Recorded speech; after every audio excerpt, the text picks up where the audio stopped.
Independent ডিজিটালে স্বাগতম। সঙ্গে আছি আমি বিপ্লব কিশোর দেব। সম্প্রতি থাইল্যান্ডের রাজধানী ব্যাংককের ব্যস্ততম একটি সড়কে হঠাৎ মাটি ধসে তৈরি হয় গভীর এক গর্ত বা সিঙ্কহোল।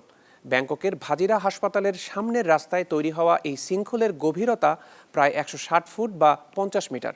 দৈর্ঘ্য ও প্রস্থে এটি ছিল প্রায় 30 মিটার। এখন প্রশ্ন হচ্ছে, সিঙ্কহোল আসলে কি এবং কেন ও কিভাবে এটি তৈরি হয়? চলুন এই প্রশ্নগুলোরই উত্তর খুঁজে দেখা যাক। সিঙ্কহোল হচ্ছে ভূপৃষ্ঠের এমন একটি গর্ত যা এর নিচের শিলাস্তর ধসে যাওয়ার কারণে তৈরি হয়।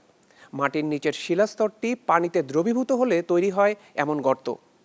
এই শিলাস্তরটি প্রায়শই লাইমস্টোন বা চুনা পাথরের হয়ে থাকে, যা পানির প্রবাহে সহজেই ক্ষয়প্রাপ্ত হয় বা সরে যায়। যেসব অঞ্চলের মাটির নিচে চুনা পাথর থাকে সেখানে বৃষ্টির পানি এই পাথরের ফাটলগুলোতে জমা হতে থাকে। এই ফাটলগুলোকে বলা হয় জয়েন্টস। বৃষ্টির পানি জমে পর্যায়ক্রমে চুনা পাথর দ্রবীভূত হতে থাকে এবং এরই সাথে জয়েন্টসগুলো আরও চওড়া হতে থাকে। এক পর্যায়ে মাটি অস্থিতিশীল হয়ে ধসে পড়ে বা দেবে যায়। এই ধস কোনো প্রকার পূর্ব সতর্কতা ছাড়া আকস্মিকভাবেই হয়ে থাকে। সিঙ্কহোলের ধরন ও আকার। সিঙ্কহোল সাধারণত ফানেল আকৃতির হয়ে থাকে। এর চওড়া মুখটি ভূপৃষ্ঠের দিকে খোলা অবস্থায় থাকে এবং সরু দিকটি থাকে মাটির নিচের দিকে। উল্লেখ্য, গুহার ছাদ ধসেও তৈরি হতে পারে সিঙ্কহোল। আকারের দিক থেকে একটি সিঙ্কহোল সাধারণত 1 মিটার থেকে শুরু করে 50 মিটারেরও বেশি পর্যন্ত হতে পারে।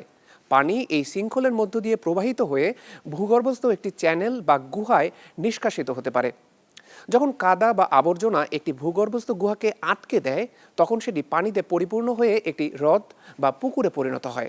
মানুষের কারণেও কি তৈরি হতে পারে সিঙ্কহোল? হ্যাঁ, মানুষের কারণেও তৈরি হতে পারে সিঙ্কহোল। বিশেষ করে মানুষ যখন রাস্তা, ভূগর্ভস্থ জলস্তর বা অ্যাকুইফার বা অন্য কোনো প্রকার নির্মাণ কাজ করে, তখন তৈরি হতে পারে সিঙ্কহোল। কেননা এভাবে ভূমির পরিবর্তনের কারণে মাটির নিচের শিলাস্তর দুর্বল হয়ে যায়, ফলে বেড়ে যায় সিঙ্কহোল তৈরির সম্ভাবনাও। বিশেষ করে ভারী বৃষ্টিপাতের সময় শহরের ব্যস্ত রাস্তা বা আবাসিক এলাকায় তৈরি হতে পারে সিঙ্কহোল। কোথায় বেশি তৈরি হয় সিঙ্কহোল? সিঙ্কহোল প্রাকৃতিকভাবেই তৈরি হয়ে থাকে, বিশেষ করে যেখানে প্রচুর বৃষ্টিপাত হয় এবং মাটির নিচে চুনা পাথরের শিলাস্তর থাকে। প্রাকৃতিকভাবে তৈরি সিঙ্কহোলের একটি উদাহরণ হতে পারে সেনোট, যা ভূগর্ভস্থ গুহার ছাদ ধসে গিয়ে পানিকে ভূপৃষ্ঠে উন্মুক্ত করার মাধ্যমে তৈরি হয়। মেক্সিকোর ইউকাটান উপদ্বীপে 2000-এরও বেশি সেনোট রয়েছে, যেগুলো বাসিন্দাদের সুপেয় পানির প্রধান উৎসও বটে। প্রাচীন মায়ান সভ্যতার মানুষ বিশ্বাস করত যে এই সেনোটগুলো হচ্ছে পাতাল লোকে যাওয়ার পথ। পৃথিবীর কোন অঞ্চল সিঙ্কহোলের জন্য সবচেয়ে বেশি ঝুঁকিপূর্ণ? মধ্যপ্রাচ্যের ডেড সির চারপাশের অঞ্চলকে সিঙ্কহোলের জন্য সবচেয়ে বেশি ঝুঁকিপূর্ণ বলে মনে করা হয়, কেননা এই অঞ্চলে রক সল্টের প্রাচুর্য রয়েছে, যা পানিতে সহজেই দ্রবীভূত হয়। সিঙ্কহোল সম্পর্কে জানেন না এমন পর্যটকদের পাশাপাশি এই বিষয়টি নিয়ে গবেষণা করছেন এমন বিজ্ঞানীরা পর্যন্ত এই অঞ্চলটিতে সিঙ্কহোলের মধ্যে পড়ে গিয়ে আহত হয়েছেন।